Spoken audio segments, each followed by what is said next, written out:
Shalom, salam sejahtera bagi kita semua. Jumpa lagi bersama dengan saya, Ronald Sinlae, dalam channel Saluran Berkat Rohani. Pada hari ini saya berkesempatan ingin membagikan berkat buat saudara-saudara sekalian, penonton setia channel YouTube Saluran Berkat Rohani. Pada 2 minggu lalu, tepatnya 1 bulan yang lalu, saya mendapatkan kiriman buku yang ditulis oleh Ibu Mariana Wibowo, dan buku ini sangat memberkati sekali ya kalau kita membacanya, di mana buku ini menceritakan tentang pertemuan pribadi Ibu Mariana Wibowo dengan Tuhan Yesus.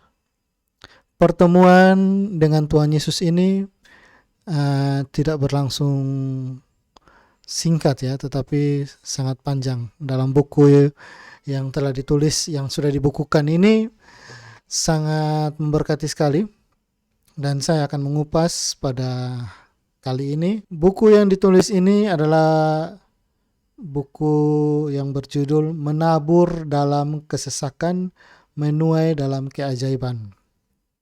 Sebelum kita membahas lebih jauh, kita akan melihat profil dari Ibu Mariana. Tentang penulis, Mariana Wibowo, SSN MMT, lahir di Surabaya pada tanggal 1 Juni 1982, dan pada tahun 2004 ia menyelesaikan program pendidikan S1, program studi Desain Interior, Fakultas Seni dan Desain Universitas Kristen Petra, Surabaya. Ia tidak pernah bercita-cita untuk menjadi dosen, namun akhirnya dengan anugerah Tuhan, Ibu Mariana akhirnya berkiprah menjadi dosen sejak tahun 2005 hingga kini. Tahun 2011 lulus dari program S2 dari Institut Teknologi 10 November, Magister Manajemen Teknologi Surabaya. Sejak kecil ia banyak sekali melalui proses kehidupan mengenal dan mengalami Tuhan secara pribadi. Pada usia 12 tahun, Ibu Mariana mengalami perjumpaan pribadi dengan Tuhan Yesus di rumah masa kecilnya. Sejak itu hidupnya berubah dan muncul kerinduan yang begitu kuat di hatinya untuk mengenal Tuhan Yesus dan melayani lebih lagi. Jadi itu adalah profil singkat tentang penulis buku ini, Ibu Mariana Wibowo. Dan dari cerita tentang si penulis ini, kita bisa melihat bahwa Ibu Mariana ini adalah orang yang dipilih oleh Tuhan. Tuhan telah menentukan dari sejak ia lahir bahwa ia akan menjadi murid Tuhan. Oleh karena itu, mari kita mulai pembahasan di bab 1.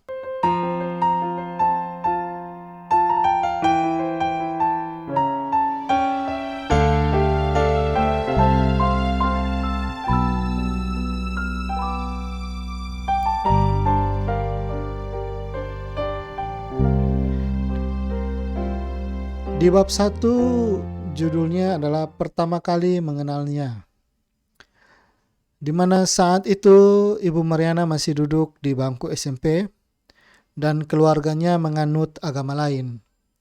Jadi Ibu Mariana tidak pernah kenal pribadi yang bernama Tuhan Yesus Kristus.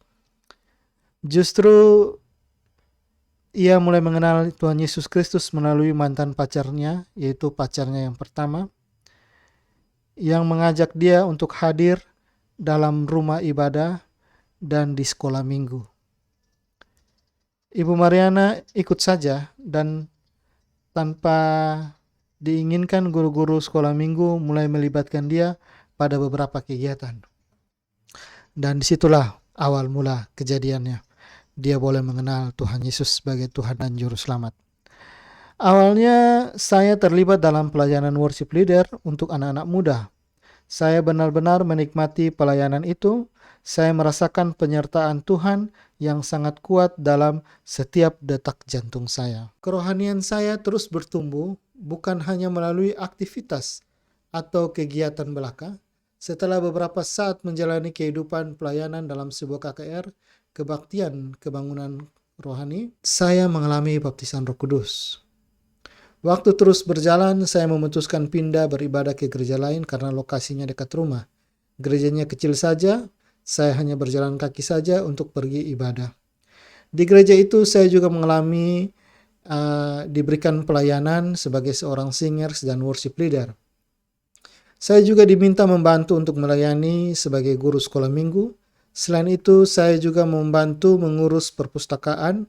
Intinya, saya siap saat disuruh apa saja bagaikan pasukan siap tempur. Entah mulai dari mana, saya juga tidak tahu. Tetapi seperti ada kelompok pemilik modal, yaitu di dalam gereja ya. Karena Ibu Mariana pada saat itu juga dia sangat awam. Gereja itu sebenarnya dirintis seperti apa? Apakah seperti perusahaan atau seperti apa? Sehingga melihat itu, dia melihat gereja itu seperti ada pemilik modal di dalam gereja itu. Ya, saya sebut demikian karena mereka biasa menyumbang untuk gereja. Jadi apakah saudara-saudara yang suka menyumbang di gereja juga mungkin adalah pemilik modal dalam gereja? Wah, luar biasa ya. Di mana mereka ingin sepertinya menguasai gereja karena mereka sudah merasa banyak menyumbang untuk gereja, sehingga mereka merasa seperti mau menguasai gereja. Dan gembala jemaat yang akhirnya keluar dari gereja itu. Sungguh miris sekali ya. Ketika dia masuk untuk mengenal Kristus, bukan hanya Ibu Mariana ini mengenal Kristus Yesus saja, tetapi dia juga mengenal orang-orang yang mendustai Kristus. Jadi di dalam gereja itu kadang kita berpikir bahwa hanya isinya orang-orang kudus saja.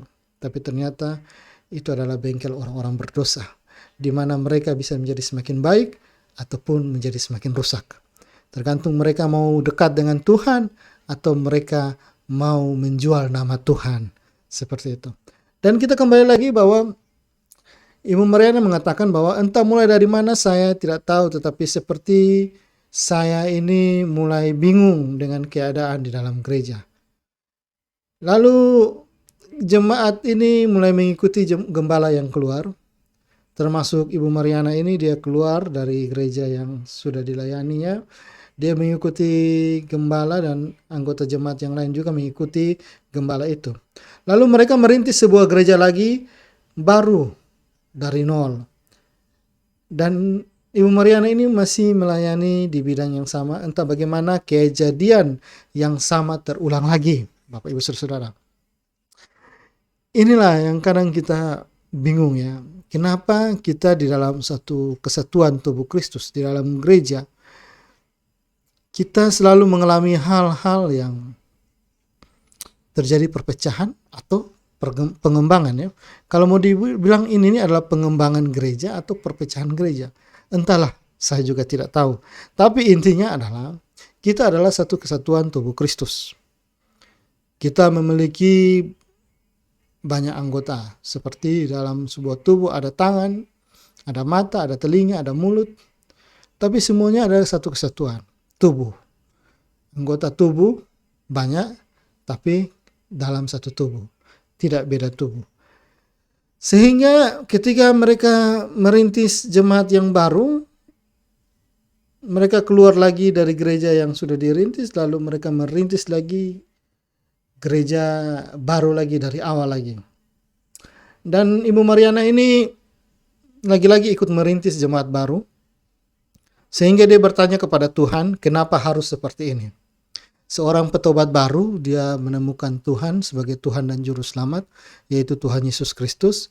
Dan ketika dia diperhadapkan dengan kenyataan dan realita yang terjadi di dalam sebuah gereja, yang artinya gereja ini harusnya adalah gereja di mana orang bisa menemukan Tuhan, bisa melihat kebaikan Tuhan, tapi malah gereja ini menunjukkan sisi yang lain, seperti itu.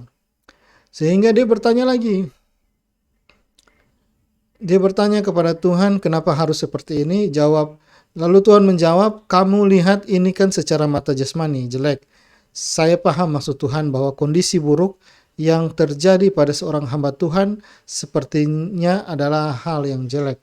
Ya, orang-orang ini kok tega ya, sahut Ibu Mariana, yang ketika dia melihat dari kacamata manusia, dia melihat bahwa dari kacamatanya dia bahwa orang-orang ini kok tega. Gembala ini sudah merintis gereja ini lalu digeser seperti itu. Tapi ternyata kalau kita melihat dari kacamata Tuhan, itu berbeda. Namun belajar dari pengalaman itu, Ibu Mariana ini melihat bahwa Tuhan mengizinkan hal itu terjadi supaya pos-pos Tuhan, yaitu pos-pos perkabaran Injil semakin banyak. Kita hanyalah petugas Tuhan yang dipakai untuk merintis, sehingga dapat dipindahkan pada orang lain, demikian seterusnya. Saya pernah ketika saya membaca buku ini, saya terinspirasi atau teringat kembali ya. Saya teringat kembali tentang almarhum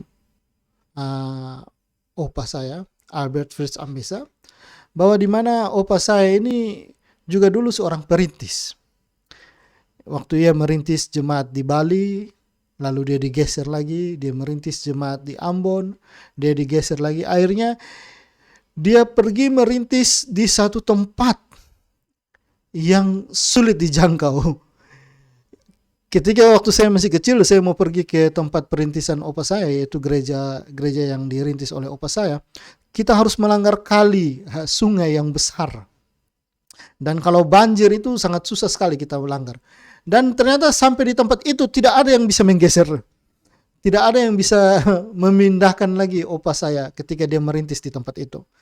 Sehingga saya melihat bahwa ketika kita merintis sebuah pelayanan, murni ini adalah pelayanan Tuhan. Dan jemaat yang digembalakan adalah jemaat Tuhan. Jadi siapapun nanti yang Tuhan akan ganti untuk mengembalakan, itu haknya Tuhan. Oleh karena itu, jangan pernah kita mengatakan bahwa ini adalah jemaat saya. Wah, dengan bangga kita mengatakan bahwa ini adalah jemaat saya. Sedangkan jemaat yang kita gembalakan ini adalah jemaat Tuhan. Oleh karena itu, Bapak Ibu Saudara-saudara, dari bab pertama dari cerita Ibu Mariana ini, di dalam bukunya, yaitu Menabur dalam Kesesakan, Menuai dalam Keajaiban, sungguh sangat memberkati di bab pertama. Ketika saya melihat bahwa seorang penulis yang dipakai oleh Tuhan di dalam pengalaman pribadinya, dia bertemu dengan Tuhan. Dan ketika dia bertemu dengan Tuhan, Tuhan membukakan segala misteri di mana dia harus melihat bahwa di dalam sebuah gereja terkadang itu ada politik juga yang harus kita pertimbangkan. Ketika dia melihat itu, dia teringat bahwa Tuhan Yesus juga dulu, ketika masih hidup di dunia ini, Tuhan Yesus juga menjadi korban daripada politik orang-orang pada zaman itu. Sehingga mereka mau mencobai, mereka mengusir dia dari bait Allah ketika dia habis membacakan kitab Nats, lalu dia diusir dan mau dirajam dengan batu. Dan itulah realita dari kekristenan, Bapak Ibu Saudara-saudara. Oleh karena itu, marilah kita semakin kuat, kita berpegang terus. Apabila pada hari ini yang menyaksikan ini adalah orang-orang yang sedang mencari kebenaran, yang sedang mempertanyakan apakah Tuhan itu ada. Tuhan itu ada. Dan apakah Tuhan itu peduli? Yes, Tuhan itu peduli. Oke, Bapak Ibu Saudara-saudara, teman-teman sekalian, nanti kita akan berjumpa lagi dalam bab yang kedua, pembahasan bab kedua dari buku Ibu Mariana Wibowo. Tapi sebelum itu, biarlah kita merenungkan dulu pertemuan pertama kita dengan Tuhan. Apakah saudara-saudara masih ingat? Apabila saudara-saudara masih ingat, coba renungkan kembali. Dulu itu ketika saudara-saudara awal bertemu dengan Tuhan itu seperti apa?